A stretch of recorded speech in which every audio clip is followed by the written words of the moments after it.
Exciting news, the Planet Peterson store on Shopify is now open. Click the top link in the description to go to Shopify, where you can check out shirts, stickers, digital artwork, and more. Thank you.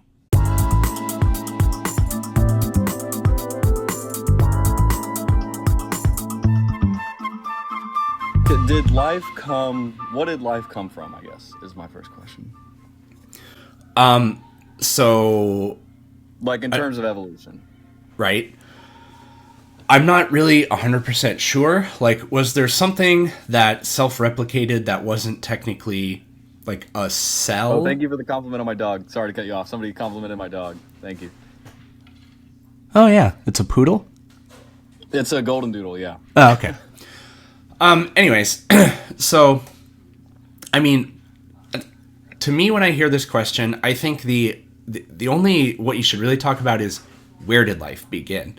And to me, the most enticing candidate seems to be around hydrothermal vents, because we have found a lot of the precursor reactions for metabolism, and a metabolism is what provides the chemical energy to make a system perpetuate and self-replicate. Sorry, I have to do that every time that pops up. The elephant. Yeah. And around hydrothermal vents, you get these weird, our cells have membranes on them made of lipids, and we find those things around these vents, and what's really weird is the vents kind of can blow them like bubbles, and so they form, I mean, they're really microscopic though, but so are cells. So those can sort of form. Now, other people think like maybe there's this thing called the RNA world, where we basically have RNA, which replicates sort of indefinitely. And that's not exactly the same thing as a living organism, but you could kind of say that's kind of where life begins. So you have to have this system that replicates, and then eventually that system becomes enclosed, and then we have cells. Some people think perhaps viruses were the first self-replicating things, but maybe RNA would come before viruses, because viruses tend to have RNA in them, sometimes DNA too. So I think in the water, in oceans, almost certainly around hydrothermal vents. I think that's the best explanation, and we have extremely good evidence to sort of back that up.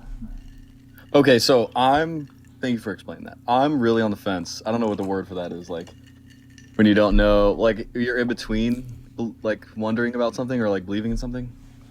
Yeah.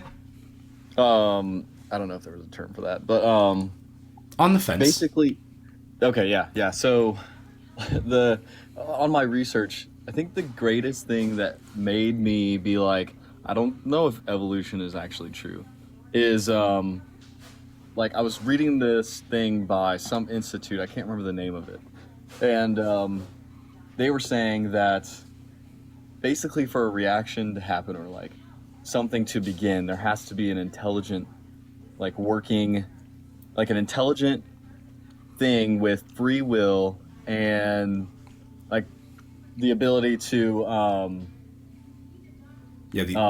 have like I hear intentionality and yeah. So I hear these arguments, and I think they're just so dumb. Well, hold on, like, because the main thing that makes me think about it is because you said that this metabolism basically starts, right? Metabolism has to start for life to happen. So probably what was the start? If there's something that had a start, wouldn't we assume that it had like the choice to do so, and also like the intelligence behind it to do so? No, because they're just molecules. We can do so. Like, for example, prions are these misfolded proteins that can form in your brain, but these proteins reproduce themselves.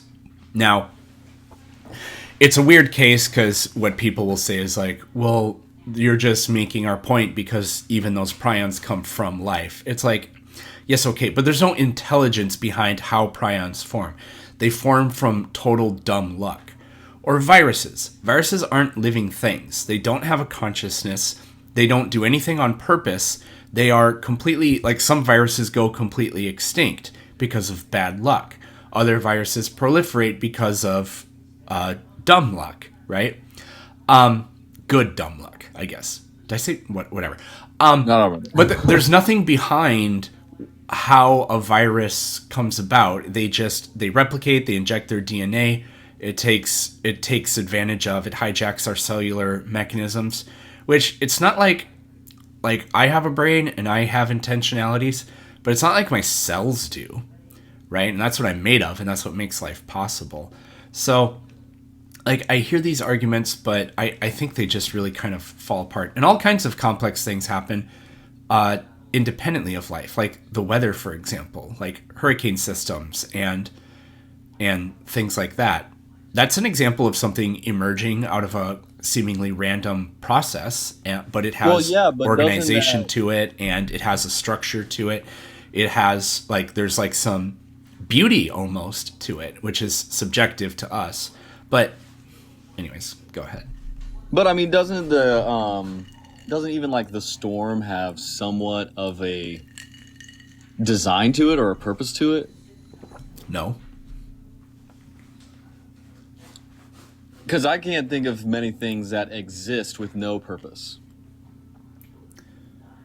I don't even know what that means. Like a storm has a purpose. I don't know what a purpose means. Storms do things, but they don't have but to say it has a purpose means that it means not only is there something behind it, I think there's something behind it. It's just matter and energy exchanging. But you'd have to say something did that on purpose. There's something behind it. No, not like that. Which is weird. Well, that's what purpose implies. Okay, let me explain what I mean by the purpose. I mean, like, it does what a storm does, basically. Well, yeah, but, I mean, that's just saying things are what they are. Exactly, that's what I'm saying. Well, there's nothing special about that. I mean, that's just a tautology. No, why? But when you really, think about it, like, sorry. I didn't mean to call you bro. I don't know if you like that or not. Some people don't like that. I don't care. Okay, sorry. But think about really how everything does what everything does. Yeah. What does that make you feel like, though? What does that make you feel, though? Like when you think about that, what does that innately bring up in your mind? Because in my mind, it's like, oh my gosh, that's a design. No, I mean, why do you think so? Like the way you're thinking about this sounds like very Aristotelian. There's a purpose behind why things are the way they are. Why do things fall to the ground? Because it's in their nature to be close to the earth. Well, science found out that it's just this force called gravity, right? To me, I'm a naturalist, I guess. I don't really say that I am any particular thing, except a handsome genius. But the reason things happen is because there are natural laws that govern the motions behind things in our universe. And I think that's why they happen. Yeah. So that's all it makes me think of. You could have a different way of thinking about this specific thing, but yeah. I mean, that's really interesting. I like the way that you think about it.